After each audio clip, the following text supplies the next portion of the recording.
Welcome to Season 2 of Share Pint, as we continue to tap into the craft beer scene. I'm Jerry Holla, your host. Today I'm talking with noted historian Maureen O'Prey, who specializes in the history of the brewing industry in Maryland. She's the author of Brewing in Baltimore, Beer in Maryland, A History of Breweries Since Colonial Times, and also co-narrated the documentary Brewmore Baltimore. Thanks for being on the show, Maureen. Thanks for having me. Share with our audience how you got interested in beer history. So I am an historian by training and trade. I went to UMBC, fellow UMBC. Fellow Retriever, yep. Go Retrievers. And we'll get on basketball later, but right now we'll just go Retrievers. And I got my master's degree in historical studies from UMBC. So that was my training. I taught college history for 14 years. And it's interesting, during that time, I took a trip with my husband and my daughter. We went to see family in Ireland. And we visited St. James Gate Brewery in Dublin, the Guinness Brewery. And as an historian, I really appreciated it. I appreciated it because they laid it out in such a way. And if you haven't been there, everybody go. Please go. It's it's so well done. It is a museum, and they've done such a great job of giving you the history in a way that even people that don't like history, and I know you're out there, but I still like you. Even people that don't like history enjoyed it and learned from it and wanted more. So you know, floor by floor, you would go up and you get all these different aspects of the history of the brewery. And I thought, wow, this is just so well done. This is brilliant. A testament to what public history can really be about in museums, even in an active setting like a brewery. And I get home and I'm sitting with my husband, and we're sitting on the back deck, and I'm drinking, and I know it was a heavy season. I think it might have been a loose cannon, and this is a long time ago. So definitely close to 15 years ago, maybe not quite that far, maybe 13. It's been a little while.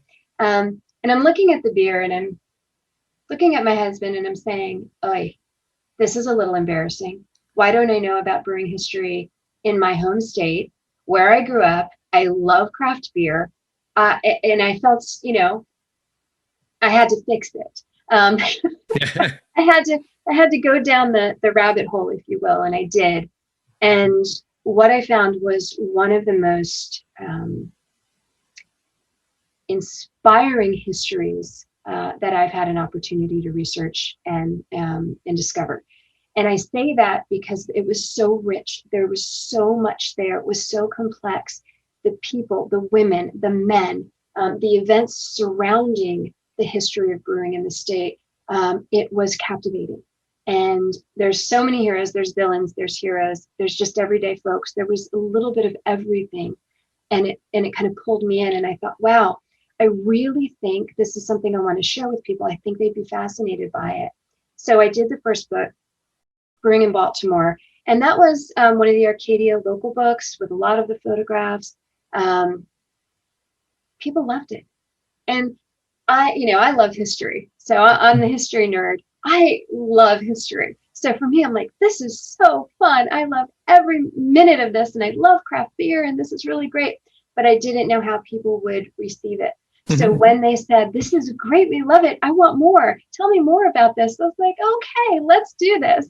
And then it was a full, embarking upon the entire history instead of just a little bit of Baltimore. It's the full history of the state. And that's where Beer in Maryland came from. But also during that time, Nick Kovacic, Digital Cave Media, one of the nicest, most genuine human beings I've ever met in my life. He wanted to make a documentary film about brewing in Baltimore. After reading my book, he met me at a book signing at Heavy Seas, in fact, book signing at Heavy Seas, because Hugh Sisson, as you probably know, wrote the intro to that book, and has been such a wonderful, wonderful support and friend during that time, and still to this day. But Nick Kovacic reached out and said, "Hey, I want to make a documentary film. Are you in?" Of course. And I'm not a person that actually is good on this side of the camera. I'm happier taking pictures of other folks. So it was a little challenging. But once you get used to public speaking and, teaching history and, telling people about brewing history at different events, I figured, okay, it'll be fine. And God bless Nick. He was fantastic. We filmed at the Baltimore Museum of Industry, and it was a nice, quiet morning. And he is so great. He made it so comfortable. And it was just like us having this conversation. It was so easy and so fun. And it was such a beautiful thing to be able to share that. And the best part was all of his work, and for whoever hasn't seen it, it airs a lot on PBS. It's available. I think you can still buy it on iTunes and other places. Check it out, because what he did as far as, the imagery and other things that are in there, not just telling the story, but the way he was able to tell the story from the visual side was genius. And that's why it won an Emmy. And it's so deserving. Nick did such a great job. So for me, I was honored to just be able to be a part of that, to keep bringing that history to folks, because it is very relevant and overlooked for a really long time, but not anymore. Absolutely. No, I first saw it on PBS, and I agree. It was very captivating, very interesting. So yeah, it's great. I'm glad you were involved with that. You've kind of touched on it a little bit, but tell us a little bit more about what exactly it is that you do as a beer historian. So the main thing for me when I, like I said, when I first went down the rabbit hole, was looking at how much there was. Not just what wasn't told, but how much there was left to be told. I mean, there were very few things. When people used to think about Maryland and beer, they would think Natty Boh, right? Or they would think Gunther, depending on their age. Maybe they might even think Schaefer or Hams, but and maybe Globe. But and if you were out west, it would be Queen City, right? But going back further, pre-Prohibition, almost nothing. There was one gentleman, William J. Kelly, in the 60s, put together a book on Maryland beer history. And he had done this in the course of decades. And some of the folks that he interviewed were still alive, but it wasn't his vocation.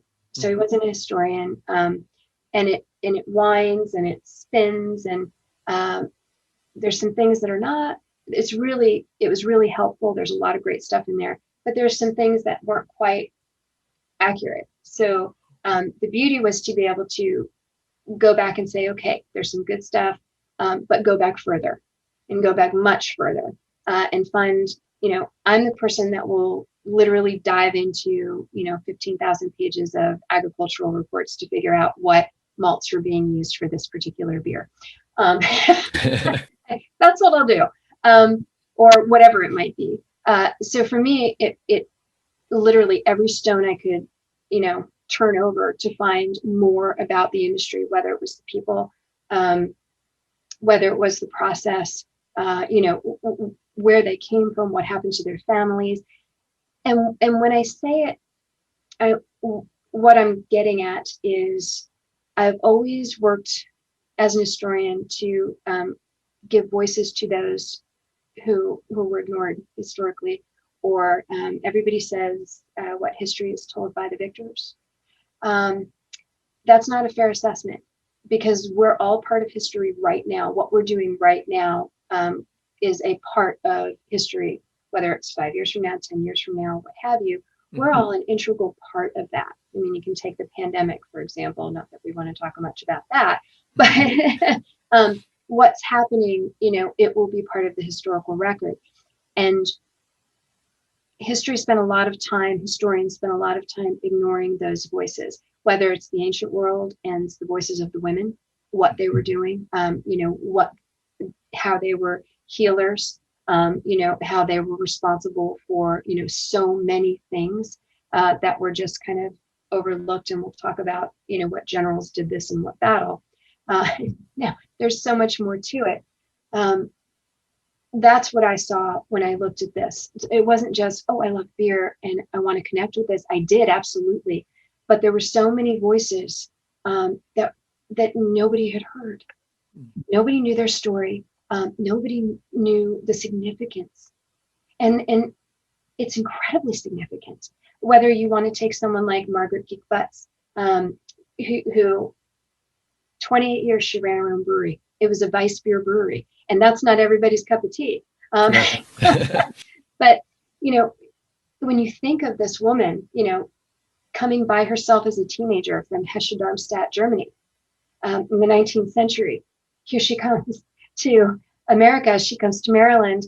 She goes out west, and she, that's what she did. She set up a Weiss beer brewery. She got married. She had kids. Her husband died. She remarried, but she was running the brewery. She brought her kids in to help run the brewery, but she was the brewmaster. She knew what she was doing, and everybody that loved Weiss beer thought this was absolutely fantastic. Mm-hmm. I want to be able to tell her story because it's been ignored or overlooked. And there's so many stories just like hers that for me, it's an honor to be able to share that. It really is.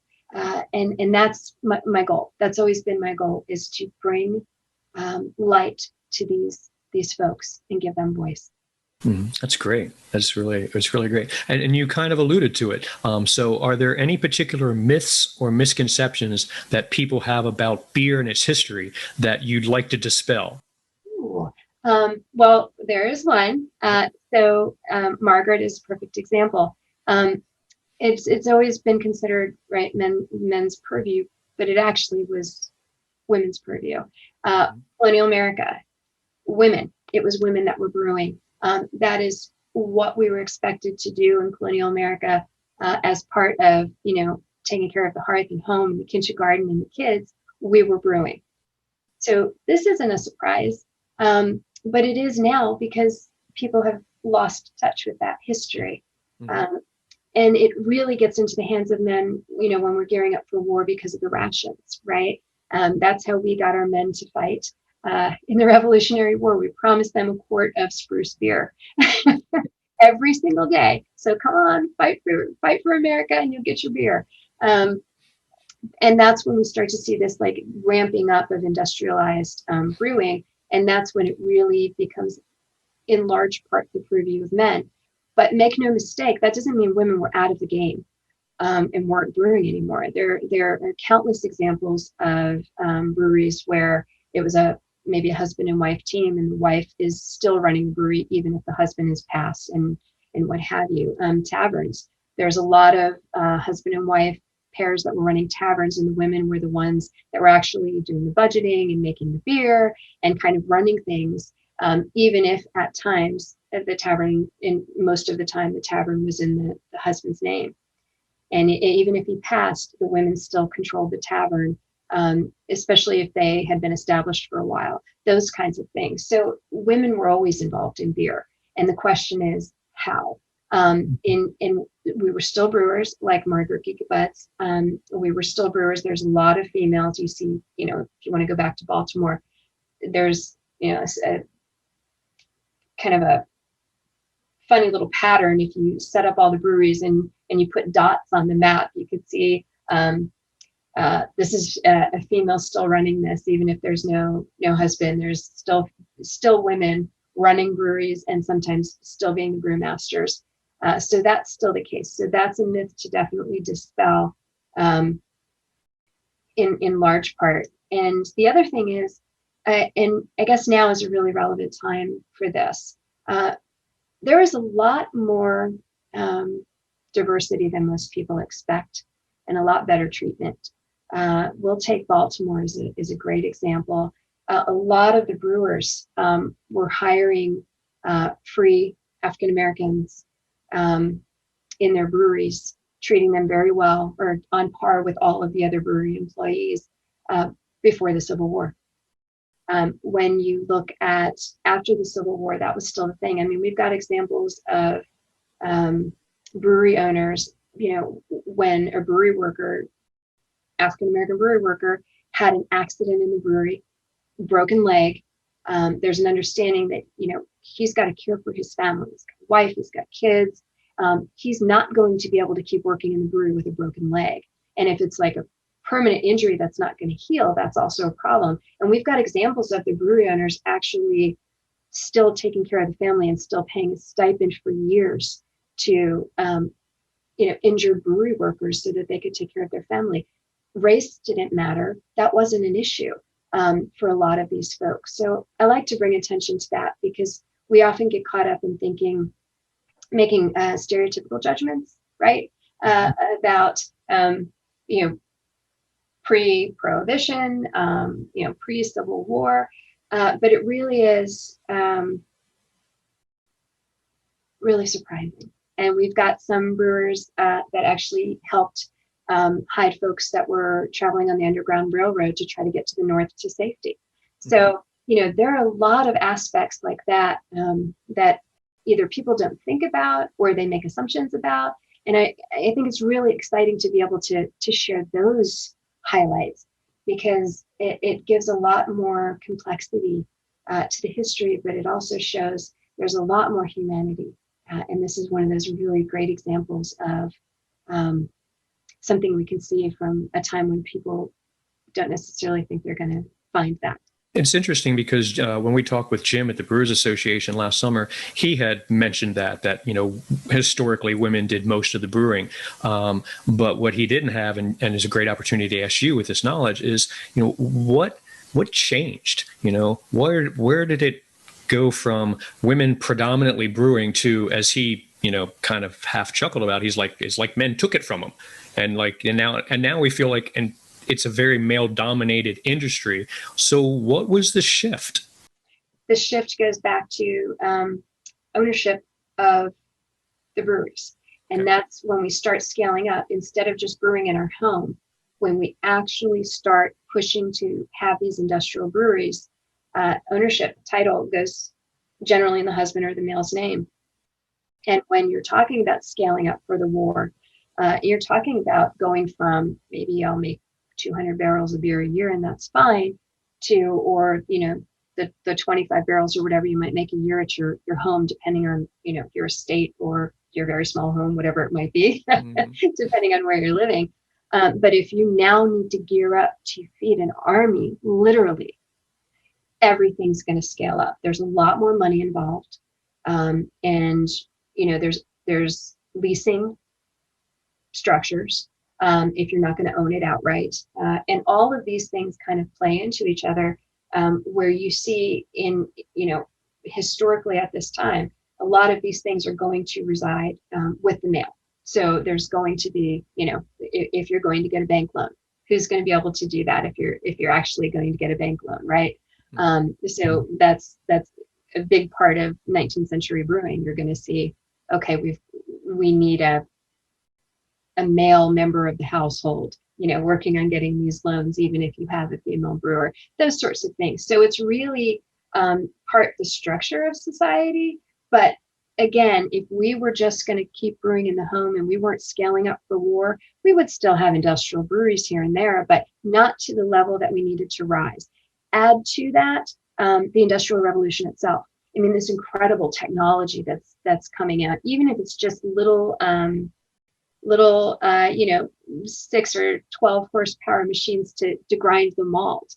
We're starting to see this need for industrialization. And with that, again, you're talking about a lot more money that you're going to need to make this happen. So then you're talking another level of where's the money coming from? How are you going to finance that? And again, predominantly, this is something that's going to happen through a male member of the household. So when you're looking at industrial brewing, it really is when most of it goes into the hands of the men. And do we need to actually keep brewing at home if there's a brewery on every corner in Baltimore? Right? Or can we just go send the kid with a pail and, hey, pick up the beer for tonight? So, yeah. But it wasn't, and I want to be clear, it wasn't something that women wanted to be out of.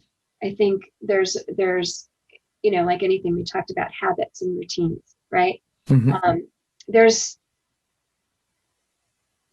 a point where you look at the 19th century and there's so many breweries, industrialization has really allowed them to proliferate. It's not that women necessarily wanted to be out of brewing. It's just that the habit, the routine of the availability of it started to change things, just like societally things change. But you also start to see things leading to prohibition that are impact as well. When you think of the temperance movement, right? And this push to not drink or, be dry because it's going to improve family life. That's the women's Christian temperance movement that was pushing that. So just like today, you've got folks that are supporting different aspects of what they feel is correct for society. In this case, it was drier is better, everybody does well. And a backlash against the Germans, of course, because of World War I. But there's a lot of women that still supported and still wanted to be a part of the brewing industry. And after Prohibition, and again, there's a lot of women, the Crusaders, pushing for the repeal of Prohibition. So we're there and we're an integral part of it, each component. But it's really, again, when you're talking about financing, you're talking about money, you're talking about equipment, you're talking about ownership, these sorts of things end up, pre-Prohibition, definitely something that you're going to see more in the hands of the men.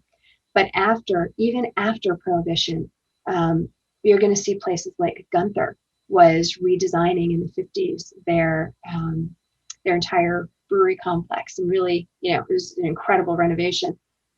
But they made areas because they had more women working there.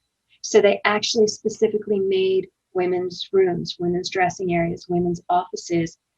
So they wanted to accommodate, they wanted women in the business. And when you look at the advertising from, when we're talking World War II and we're coming out of World War II, mm-hmm. What are some of the advertisements that you have from local breweries? It's specifically targeted to women. So they're giving away silk stockings. So when you buy this, 4-pack of Free State or, whatever it might be, or 6-pack, here's a pair of silk stockings for you ladies. We know you need them. We know you were on rations during the war. So here you go. Those sorts of things. Some of these advertisements are great. It's like, women love this beer. So it's about focusing back once again on the women as drinkers, right? The drinkers of the beer, but also we're seeing it behind the scenes, women working in the breweries. And it took a while from there, but you've got to jump to Terry Ferrendorf if you're thinking about the modern world and women in the industry and how the dialogue really, really changes. If you don't know who, for everybody out there that doesn't know who Terry Ferrendorf is, she's the founder of Pink Boots Society. And she was, I would call her the original gypsy brewer because she would go travel the country and she would brew at different breweries throughout the country. And when cool. and she's a female and she's mm-hmm. doing this at a time when you don't see a ton of women brewing in the industry, but she found them. Mm. We were getting back into it. We were there. And it wasn't just we were working in the offices and we were drinking the beer. We were there brewing. Mm-hmm. And they found each other. Terry found these other women through her travels. And that was the genesis of Pink Boots, which really solidified women pushing their way back into the industry on the production side, on the brewing side, mm-hmm. not just I'm running the office or not just the drinker. And that really has changed things dramatically for women in the industry. Okay. I think it's great to hear and probably surprising for a lot of people that there, were not only just a lot of women, but a lot of diversity in beer through history. I think that's great. I know that here in Maryland, I'm very appreciative of, a good presence of women in various aspects of the brewing industry. Obviously, what you do as a historian, we talked with Sarah Healy a while back when she was at Milk House, and she's at Union now, and obviously the president of BAM. We've talked with mutual friend of ours, Judy, at Checkerspot, and Emma at Astrolab, and most of the staff at Grow and Fortify are women. Yep. Julie Verratti before she left Denison's to take on bigger roles. And there's just so many in Maryland, which is great. But I think overall people feel like there are not enough women and enough minorities in the brewing industry today. So I was curious what you thought that maybe we could do to help make it more inclusive, not just for women, but more diverse and welcoming for everyone. It's particularly with everything that's going on as of late. Well, I'd like to say thank you for that question. And I think it's fantastic. Let me share really quickly. In March, we had a Pink Boots Brew Day at Checkerspot. And we've got this fantastic Pink Boots chapter for Greater Maryland decided to have seminars on diversity and inclusion, women and minorities in the industry, and hear from those folks. We heard from Trinice Watts, who is with Patuxent Brewing down in Waldorf. She's fantastic. I've gotten to spend so much time with her, and she is just one of the most powerful, positive people. And she is fantastic. But she ran the first seminar, and it was about being a minority woman in the industry. And so we had women from all aspects, whether they were buyers, whether they ran bars.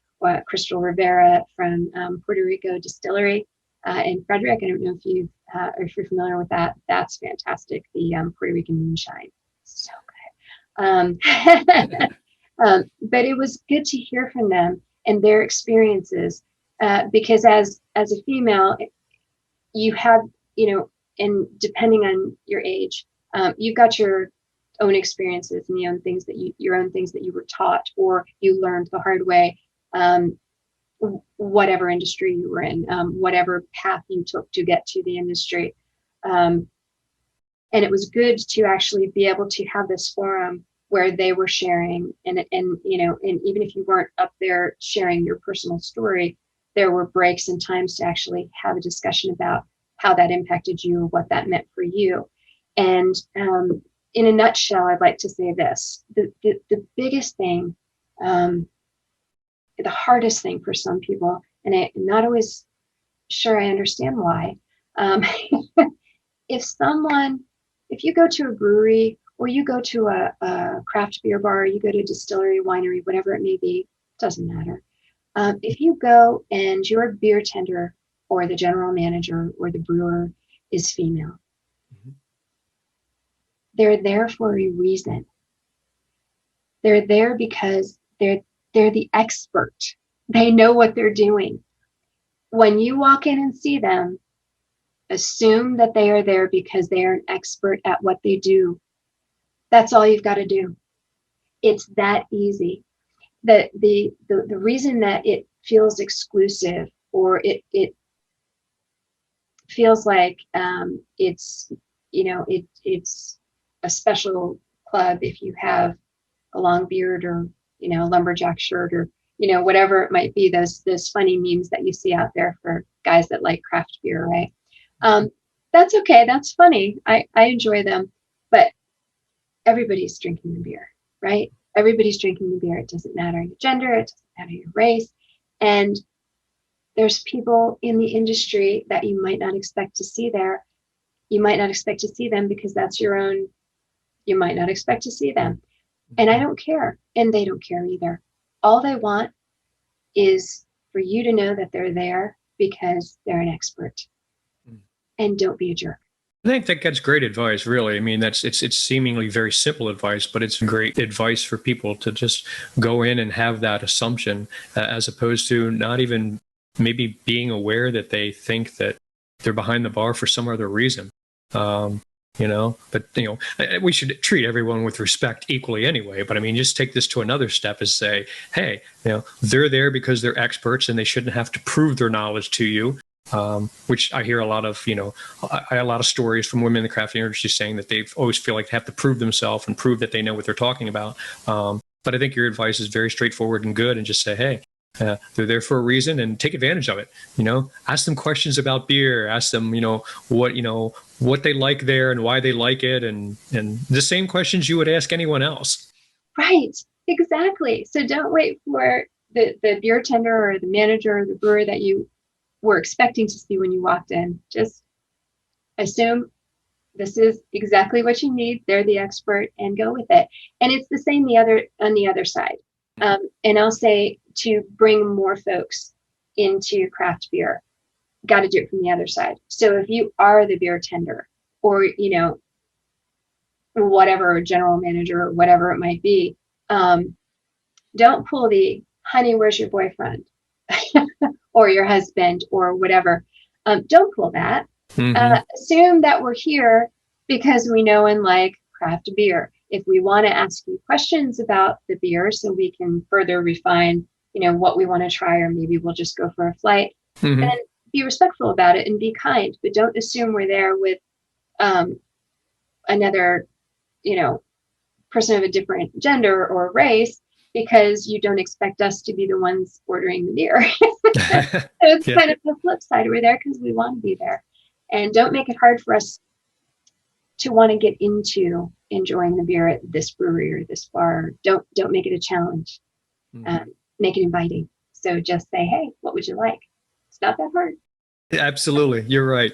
Sometimes as human beings, we make things way more difficult than they need to be. And we just need to keep it simple and just say, hey, if we're there, no matter who we are, we love craft beer. So let's just revel in our love of craft beer together and share our time and stories. So exactly. That's awesome. It doesn't seem that hard, does it? But I know it is. Yeah, it is. Everything takes a lot of work, and who knows, maybe coming out of this pandemic with people being as isolated and kind of cut off from a lot of social interaction, maybe that helps us. Maybe that sparks, like you're saying, with this kind of simple, good advice, conversations that we need to have that are long overdue, simply because we probably haven't been having a lot of conversations with people other than maybe someone in our household, or occasionally something like this over Zoom, which is not the same thing. But I think we're all kind of craving that in-person interaction again.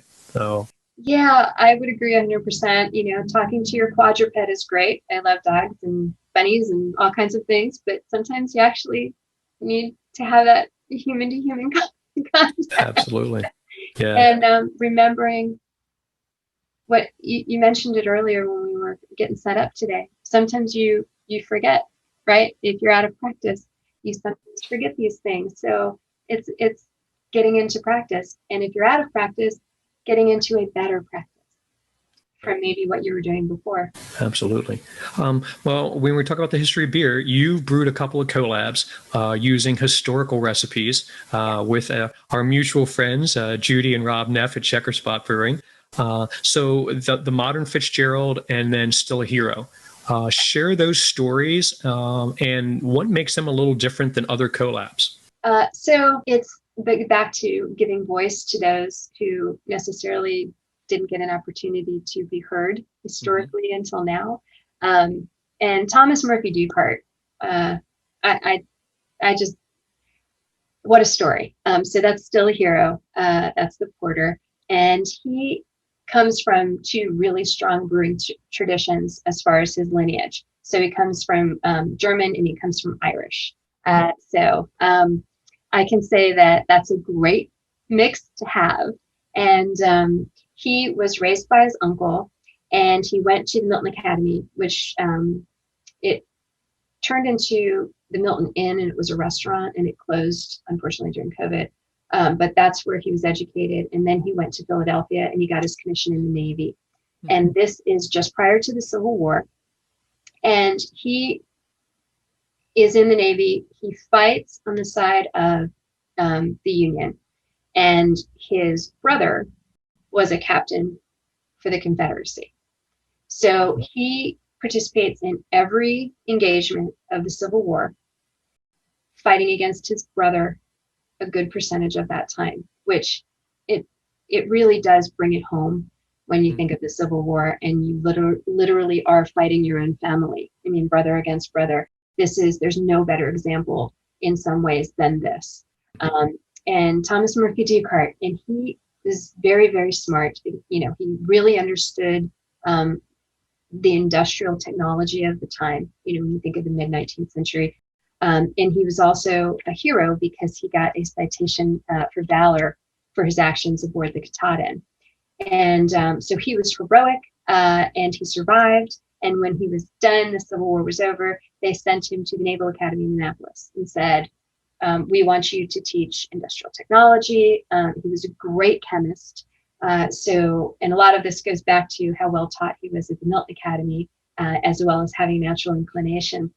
And so he's teaching chemistry, he's teaching industrial technology and this engineering. And then he decides he's going to work on a recipe to improve concrete. And he says, okay, well, I need a place to experiment. And he's like, okay. So the best place to do that is at a brewery. So he comes to a brewery up in Baltimore, and he learns the process of brewing, which, as you know, many folks that are chemists are very, very good at brewing. But he also figures out the formula to improve concrete, which is something that was immediately put into use and picked up. So this is historically significant if anybody's interested in the history of concrete. Not everybody might be.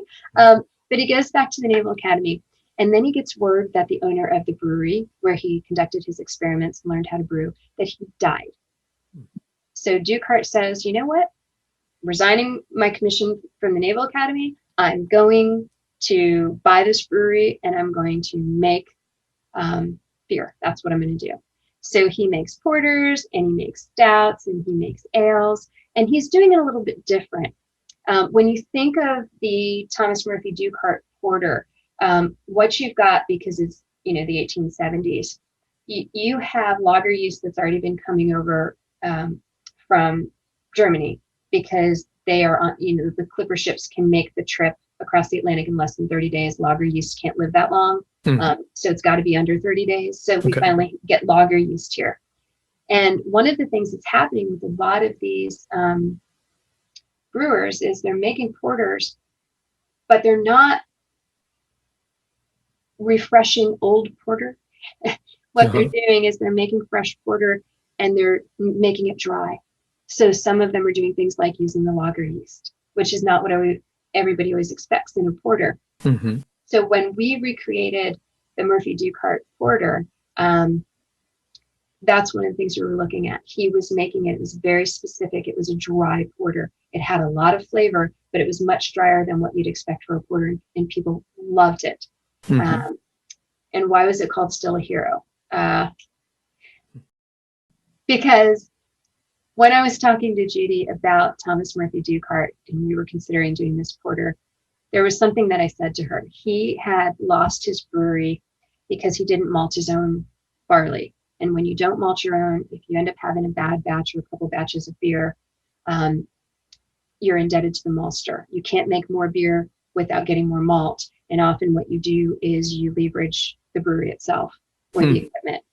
And when they come calling, they foreclose, and then you're no longer have a brewery and you can't make any beer. So for Thomas Murphy Dukart, because of his indebtedness to the maltsters, he had to downsize, let go of the brewery and get something much smaller. And he was still making really great beer, but he was still indebted to the maltsters, and he could not get in front of that debt. So he lost the second brewery and ended up being an employee at this brewery, and worked there until he died. But he was still a hero because he did get a citation for valor aboard the Katahdin. And Judy and I looked at each other and she said, that's the name of the beer. Nice. Yeah. But it honors someone who fought for our country, and really did everything he could to make it a better place. Yeah. So in the style that he was making it. So why is it different? It's not just about who made the original porter. We're doing it in the way that he would have done it. There's not always a recipe to go back and say, you know, here we are, here's an exact recipe. And that's why I say I'll go through agricultural records. I'll look at import, export. You know, I'll study processes, you know, all these sorts of things to make sure that we're getting it as accurate as possible to the time, from the hops to the malt bill to everything else. And that's what we do when we do these historical collaborations. you mentioned the modern Fitzgerald. Mm-hmm. What a great story. So John Fitzgerald was from Ireland. He actually worked in Dublin at Guinness before he came to America. He too was an engineering genius. There's a lot of great engineers here. And he eventually started working at the Globe Brewery. During Prohibition, he was very letter of the law guy. He had 8 children, 2 of which were his sisters. After she died, he took them in. His wife had died. So he was raising his children and his sister's children. Tuberculosis was very problematic when you think of the early 20th century. And he was a brewer at the Globe. Now, unlike a lot of breweries, because we were a wet state, a lot of the breweries just made beer. Just made real beer. There you go. Late night parties and all kinds of great stuff. Fitzgerald refused to. He didn't want to break the law. So he was the letter of the law kind of man. Very proud of his work at the brewery. Brought his children on the day they were allowed to bring children, but always followed the law. He made wine. You were allowed to make wine in your basement or in your house on your property as long as it didn't leave the property, and you drank it only at the property. So there'd be a lot of folks that would try to get him to, hey, can we get some of that wine? Or will you make real beer? He would never do that. And he had a lot of suitors and female suitors that wanted to woo him into marriage, but he truly was married to his wife forever. So even though she had passed on, he never got remarried. He was that man. He taught his kids to read. He made them learn new words every night before they went to bed, in addition to their schoolwork. I mean, he really was such a great human being. And I got to spend time with his relatives to get these kind of personal stories. So for me, the modern Fitzgerald is incredibly personal. But it's also the beer that, if you've seen the pictures of H.L. Mencken drinking a beer after legalization of beer, April 7th, 1933, he's at the Renard Hotel, and it's a great picture, and you see this really dark beer in the glass. That is Fitzgerald's triple hopped ale that he made. That was the first beer that was consumed in Baltimore there, like minutes after legalization. Wow. And it's a triple hopped ale, which people today say, oh, a triple hopped ale, I'm all over that. But you don't think about that for 1933. Sure. And so what we did was we recreated that beer from 1933, but we called it the modern Fitzgerald because the alcohol content is just a little bit higher, not too much. It was just a little bit higher than what Fitzgerald had, but it was triple hopped. We added hops, at the beginning, and then at 60 minutes in, and then another 30 minutes in, and at the end for 5 minutes, just to get that aroma, and have this beautiful dark ale. And I'm assuming you got to try it.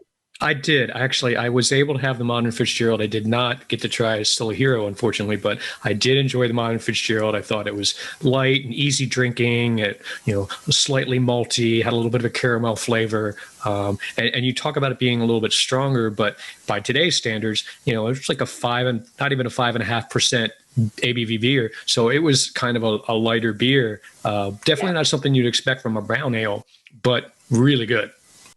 See, and I'm so glad you enjoyed it. No pressure, by the way. No, that was one of the ones that Rob had talked about. Rob's been on the show a couple of times, and he came on, during the pandemic's heat of things last year, around May and June. And he's like, hey, we're doing this with Maureen. And, he told me a little bit about it. And he's like, you have to ask her for the whole story. But I made sure that I sought that out and got a crowler of that. And like I said, it's really good. It's, I love working with Judy and Rob. I love doing the historical recreations because they are as invested as I am in the people, because it is about the people. It's about the beer, but it's about the people and honoring that legacy that they built. I don't know if you're familiar. We're working on one right now. Should I tell you? Can I tell you? If you can break it here, that's good. Last episode, we were talking with Leo and Marcus up at Cushwa, and they have this big one coming and they just wouldn't give it up. They reference, maybe it's from a big brewery in Pittsburgh area and people are going to really love it. And I'm like, you got a chance to break it on Share a Pint. So tell us, Maureen, what are we working on? Pernicious Mary. Nice. Pernicious Mary. Mary Eaton, she was the consummate when we talked about it being women's purview, brewing. Mm-hmm. It's the 200-year-old recipe. Wow. It's literally followed exactly recipe from the 1820s. And Mary was a stickler for quality. She thought that any beer, she really didn't like people going outside of the home for beer, getting it in taverns or from breweries.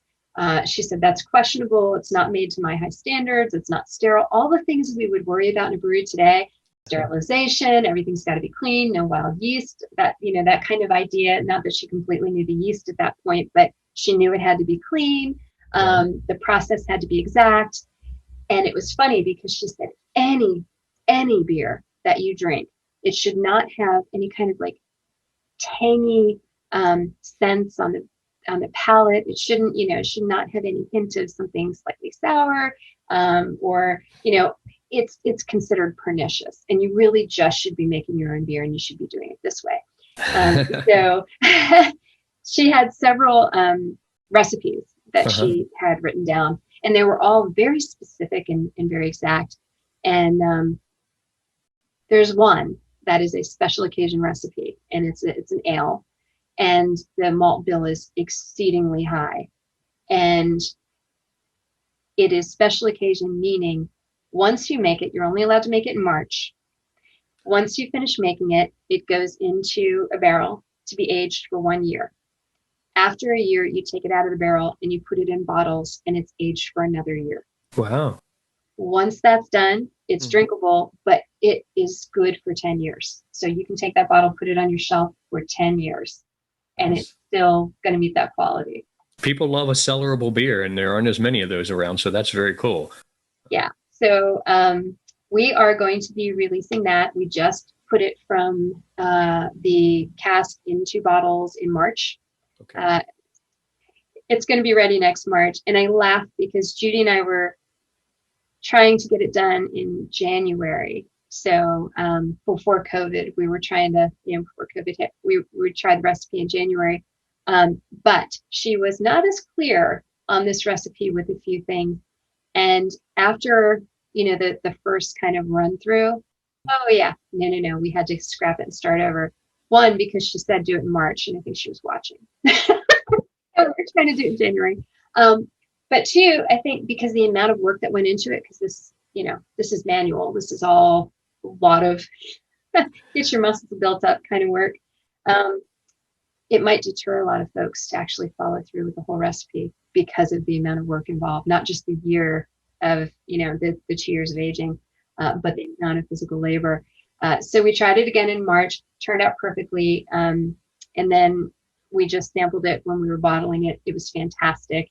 And we just tested if the bottles had enough carbonation. And I've got to say, so it's so good. I can't wait for everybody to try it. It's going to obviously be a limited batch, but I think Mary would be proud, and I think she would not consider this pernicious at all. That's fantastic. Now, what is it about having to do this in March? What is it about March that's when it has to be? Well, this is pre-refrigeration. You don't get the ice machines or refrigeration until Francis Gorey in 1851. So this is a recipe from the 1820s. So you've got to you're literally dealing with, you want the right temperature. You don't want it too cold. So from January to March, right? You get a fair warm up. So when you're dealing with the outside elements as your temperature control, this is a significant part of it. Okay. But she also wanted to, I think personally, based on special occasion, christenings, weddings, a special New Year's kind of thing, like bringing in a new millennia.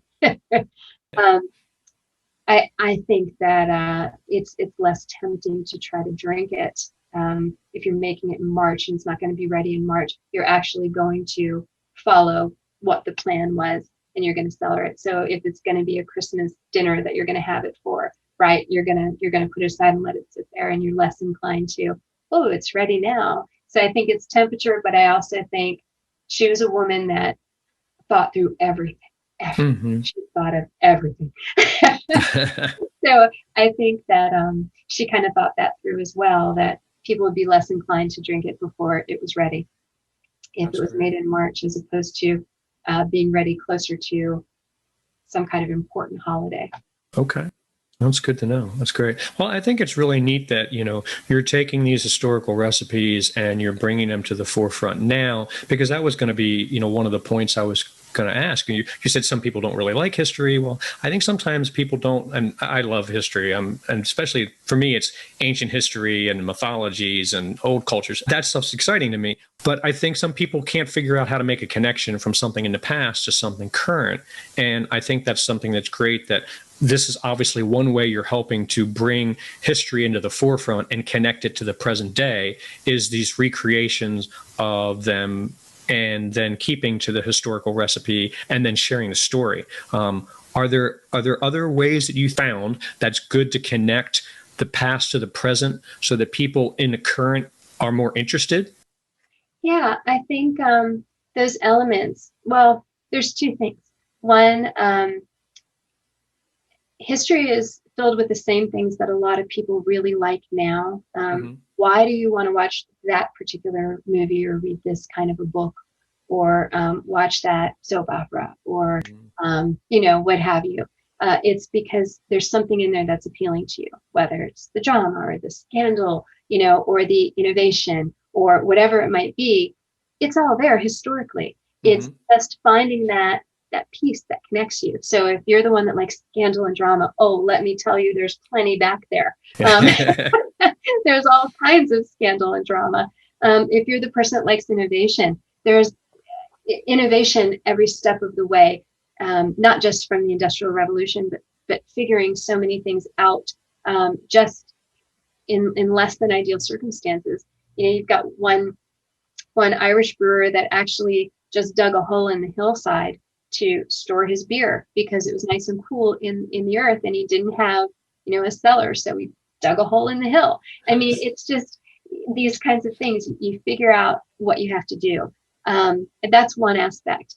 But I think the other aspect is there's so many folks that don't realize where things came from. William Painter is a perfect example. So he is from Baltimore, and he's the inventor of the crown cork.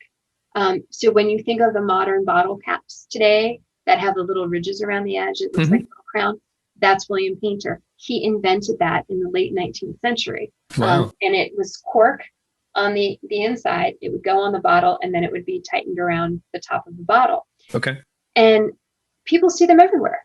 If you buy bottles of beer, or you buy the Coke bottles now, or anything along those lines, you see that. That originated from William Painter. And that's a Baltimore original. And the funniest part about that story, he was a great guy, and he was just always tinkering, really fantastic. But the hilarious thing about him was that he said, that was the easiest thing I ever invented. The problem was the machine to close it on the bottle without breaking the glass. That was the hard part. Yeah. So Yeah. It's these kinds of things, but it shows the modern folks that you recognize this. Here's where it comes from. And now it's a $12.5 billion industry, the Crown Cork and Seal Company. So it's like, whew, that's huge. But there it was. And I think that's one of the connecting pieces is, we couldn't be here without that. Yeah, that's definitely a great story, because it's something that everyone will have seen, and they probably don't even pay attention to it now. It's so commonplace. But to not only think about, hey, this is why this person invented it, and this is a great story there, but we love hearing that it's connected to Maryland and Baltimore. I mean, one more thing to put us on the map is to say, we know a little something about craft beer here. and I'm so glad you said that. I think that too. There's so many times I hear, well, it's Maryland. It's not, California or, whatever. It's not Asheville or, all these rising craft beer territories. Mm-hmm. No, we're Maryland. Mm-hmm. And we're really proud of Maryland and our craft beer legacy here. So, don't discount us. kind of the same thing. Don't discount us. There's a lot here, and it's really fantastic, and it's growing. I mean, we've got Bay Life, we've got Guilford Hall. Every time I turn around, there's another brewery opening, and it's incredible. So yeah. Don't overlook us. A lot started in Maryland in craft brewing. Well, that's awesome. And that's part of why I wanted to have you on, because I wanted you to be able to share some of these stories and get people excited. I mean, we're fortunate. We've got a widespread audience, not just across the US, but overseas. And the overseas people love to say, oh, I'd love to hear what, breweries are like in America and how they're different. But, everyone is now connected through history. And like you said, coming from over there, there's traditional brewing cultures in Belgium, Germany, the UK, Ireland, now connecting those people's stories and what they did to contribute to our stories. And I think that's really cool. I think so too. And thank you for letting me share these. There's always a million stories to share, but it's very exciting to be able to continue to kind of spread the Maryland history. Absolutely. Well, where can people find you online? Your website, social media? How can they connect with you? So on Facebook, I'm at Brewbalt, and that's tied to Instagram and Twitter. So it's Brewing Baltimore. It's easy to find me. And my website is brewedinmaryland.com. Okay. Well, great. Well, we'll put that on our show notes and on our website at sharepintpodcast.com. Tune into our next episode for part 2 of our interview with Maureen, where we'll discuss some of the current issues going on in the craft beer world, particularly in Maryland, the laws that have changed due to COVID, what we can and can't expect moving forward, as well as some upcoming collabs that she has using historical recipes. We'll also have our Straight from the Tap segment with some really interesting answers, given Maureen's background as a beer historian. You won't want to miss it. So tune in 2 weeks when we share another pint with Maureen O'Prey. Share a Pint is released bi-weekly on Friday mornings and can be found at sharepintpodcast.com. Follow us on Twitter at share_pint. And like, share, and subscribe to our YouTube channel. Share a Pint is now a proud member of the Hopped Up Network. Enjoy the show and would like to contribute? Consider leaving a PayPal tip. You can do so at the PayPal button on our website at sharepintpodcast.com, or search for us on PayPal at jerry@sharepintpodcast.com. Share a Pint is made possible by help from the Community Media Center of Carroll County. Music for the show, Groundwork, provided by Kevin MacLeod, and can be found online at incompetech.com. Associated with the craft beer industry and have an interesting story you'd like to share on a future episode? Let us know. We'd love to hear from you. You can reach us at sharepintpodcast.com or email us at jerry@sharepintpodcast.com. Until the next time we share a pint, I'm Jerry Hulla. Prost.